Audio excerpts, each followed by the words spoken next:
Mobile first-person shooter games are getting insane lately. Some are bigger than console, some even beat PC versions. Although balance is a myth, you're gonna have to pay $20 for skin. And campaign's winning. Here are 20 mobile first-person shooting games you need to try before you die and never respawn again.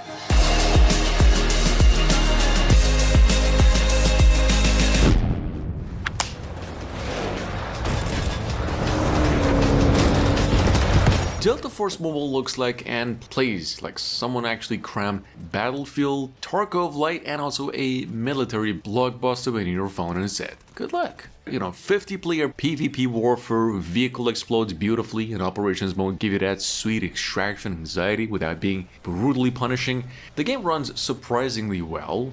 Looks even better, feels built for big screen energy. Controller support, for a free mobile first-person shooter, it punches way above its weight. I doubt no one will disagree with me, but considering Call of Duty Mobile is always the highest recommendation, this one's like wide array of everything, and graphics is just on a whole other level. If you haven't tried it yet, give it a shot. Over 150 million downloads on Android alone. World War Heroes earns its spot here for like one simple reason. It just works. Big maps, chunky World War II guns, and fast matchmaking, or barely any matchmaking at all create a chaotic shooter that feels straight out of a pocket-sized battlefield. Weapons sound great, reloads look clean, and the graphics still hold up shockingly well for mobile war sim. It plays like Call of Duty's World War II era, but like with shorter matches and like no downtime. Tanks, capture modes, custom lobbies, everything's here. If you want rough, loud, old school first person shooter, World War II PvP, this one nails it. One of my favorite games of recent history has to be Zombie Harbor. Honestly, this one feels like one of those mobile shooters that just gets everything right. It's pretty straight to the point, tight controls, clean visuals, and a constant rush of action. You just grab a gun, start mowing down zombies in waves, and post-apocalyptic different maps that actually feel authentic each time. Weapon mechanics are decent, upgrading them feels genuinely rewarding instead of grindy. It's fully offline, it gets tougher as you go. If you miss old school zombie shooters with that old classic survival feel, I think Zombie Harbor actually brings all that back in style. Going down to number 4, we've got Lite 84. The mobile shooter that went full-on remake instead of just a facelift. It's 5 GB to just fast-paced shooting with crisp graphics, smooth animations, and a UI that actually makes sense. The classic hero abilities and tactical movements are back, but now you've got deeper customization and new gadgets, fresh battlegrounds to wreck. It's still the same high-octane shooter vibe from the 2023 release, just cleaner, faster, and more chaotic. If you're into mobile shooters that actually feel like a full game and not a minigame demo, well, Lite 84's relaunch hits really hard. You might have already heard or maybe played it on your phone, but Bloodstrike came out globally on Android and iOS once and for all, and it just passed over 70 million downloads, with over 80% of them being on mobile. See, Bloodstrike has also been refined with better servers, smoother gameplay, less hackers, and just ranked as the 3rd best multiplayer hero shooter in about 15 different countries, including the US. If you like Apex Legends, PUBG, or just in general Battle Royale genre, Bloodstrike actually offers the peak of that genre in a lot of ways. World War Heroes Legion, on the other hand, delivers one of the better no-nonsense World War II shooters that feels closer to classic Call of Duty than typical mobile fare. The pitch is pretty simple. Quick matches, smooth performance, movement that leans more towards parkour agility than slow, heavy realism. It supports offline grinding and online PvP without pay-to-win systems, which already sets it apart, and the gunplay looks pretty sharp. Controls are fully customizable, and the whole thing is built to run well even on old phones. This whole thing is one of the greatest pocket-sized first-person shooters you can try on the go right now. Number 7, we have Arena Breakout, the extraction shooter that basically turns your phone into a stress simulator. Not your usual run-and-gun mobile first-person shooter here. This is like loot everything, trust nothing, leave with something type of game. The gunplay is chunky, the sound design makes every footstep suspicious, and the optimization is just stupidly good for a game this big. It's harsh on beginners, but once a raid finally goes your way, it feels insanely rewarding. No pay-to-win shortcuts, no hero powers, just tactics, patience, and hoping other players miss. Going down to number 8, we have the game Modern Strike. This one actually keeps things pretty simple. 5v5 matches, clean controls, and a classic tactical shooter feel that just works surprisingly well on mobile. Kinda leans heavily into familiar formats like team deathmatch, bomb mode, free-for-all, and also delivers them with smooth performance and some solid PC-style visuals. There's a huge weapon lineup, plenty of scan maps that say varied enough to keep matches from feeling repetitive. It's not trying to compete with, other modern shooters, just offering quick, reliable PvP action you can jump into anytime. For straightforward, low-commitment online firefights, it still gets the job done pretty good.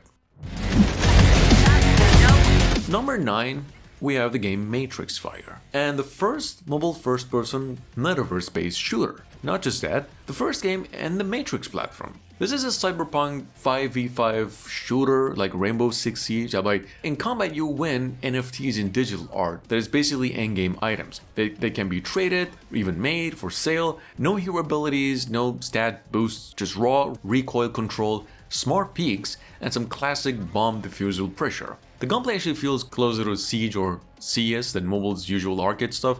If you want a competitive mobile shooter with actual depth, this one's kind of worth a shot. How about a joke? Nova 3 was the mobile shooter back then, when phones were like barely holding a charge. It looked insane for its time, basically the mobile Halo we didn't know we deserved, with a massive world, vehicles, online matches that actually worked, and explosions that made you feel like a mobile god. It was like someone crammed Halo in your pocket and said, yeah, this will definitely run. Then eventually the game developers Gameloft took it off and they came up with like zero explanation as well. Classic heartbreak. Game Mobile really hasn't hit that high in charm for a long time, but you can still use the link down in the description and try the unofficial version, which is still a banger. Critical Ops is basically Counter-Strike 2 for people who prefer thumbs over keyboard. Tactical and actually fair, no pay-to-win garbage. You can run bombs, defusal matches, team deathmatch, or elimination rounds, all built for sweaty precision and teamwork. Gunplay is tight, maps are clean, rank mode is pure ego fuel. It's one of the few mobile shooters that actually respects your skill. It's Counter-Strike's cousin who learned touch controls basically. So many improvements over the past 5-6 years, and still this game is improving today. Well done. Number 12 goes the game Sierra 7, a tactical first-person shooter that proves you don't need 5 GB of storage to feel like a full-time operator on mobile. This thing is barely 100 MB, yet somehow it actually hits harder than half the AAA mobile shooters out there. It's fast, stylish, brutally clean. The minimalist look isn't cheap at all. It actually makes every different fight feel sharper and more intense. Missions feel tactical without, even slowing anything down. Guns sound incredible, and the whole campaign plays like an action movie, chopped into just pure gameplay. No fluff, no bloat, just crisp shooting, tough enemies, and offline fun done right. Destiny Rising's been out on mobile and it's been making waves. Co-op, competitive multiplayer, mission-based action, and just a fresh science fiction spin that feels like Destiny and Warframe had a baby. The game runs smooth on phones with fast combat, generous rewards, and hundreds of free draws, keeping progression exciting. Hero classes give variety without overcomplicating the action, and the alternate timeline here adds a neat layer to explore. The game is definitely optimized for mobile. It's a rare MMO shooter that actually feels complete, perfect for short sessions or deep dives into a huge sci-fi experience. Going down to number 14, Urban Heat brings arcade shooting with like quick 7-minute matches that are pretty decent for non-stop shooting. All about learning maps, rapid respawns, and chasing that old 40 kill finish before the other gang does. The gunplay is smooth, the visuals hit surprisingly hard, and just the whole thing feels built for pure pick up and play mayhem. Weapons upgrade quickly, matches stay chaotic, and the pace never dips. It's not trying to reinvent anything here, just wants you to shoot everything that moves and have fun doing it. For mobile free first-person shooter, this one delivers exactly the heat it promises. On the other side of things, we've got the game War Thunder, which is not a first-person shooter obviously, but it brings a lot of shooting, tank, warship madness from PC straight to your phone, and it works, but with like a few mobile different tweaks. Simplified, easy to jump in, the grind is harder, most maps have gotten better, and higher level matches are often tossing you against bots still, but all things considered, the generous rewards do really make up. If you've ever wanted to play War Thunder while sitting on the couch waiting for food delivery, this is the closest you'll get, just don't expect the full PC chaos. Coming in at number 16, it's the game, I think it's called Wolfenstein. It's a pretty decent new shooter that feels like if Wolfenstein had a low budget twin that still somehow delivers just pure shooting satisfaction. It's a post-World War II fever dream where you storm a maze of bunkers, take down armies of soldiers, and pray you don't fall for another booty trap. No hand-holding, no nonsense, just dark vibes, tight ammo, and that old-school first-person shooting vibe that it's hard. It's pretty claustrophobic this game though, and way more intense than, this old Lite thing might suggest. Well, with that being said, number 17 it is Scarfall 2. Fresh local twist to mobile battle royale. You're dropped into Mumbai, India. Maps, blasting through rooftops, trains and stations that all work. You're fighting mafia bosses, there's golden guns, great outfits, a lot of survival, and the old classic modes to keep different matches unpredictable. It's got voice chat, it's actually smooth, the game easier while the local flavor and humor gives it personality that PUBG kinda can't. It's India just showing the world how it's done Indian style. And believe me when I tell you, I actually enjoy it. Yes, I do. You should too. If you've been rooting for a legitimate offline first-person shooter, well, Combat Master Mobile is one of the greatest. It's the kind of mobile shooter that actually makes you forget you're on a phone. Fast, precise, and actually feels tactical without microtransactions. You basically park around maps while trading bullets with other players. Graphics are 10 out of 10 for mobile games, and the matchmaking's fair, no pay-to-win nonsense and all that. Technically Call of Duty, but chill and in your pocket, with enough guns, maps, and variety to keep things interesting.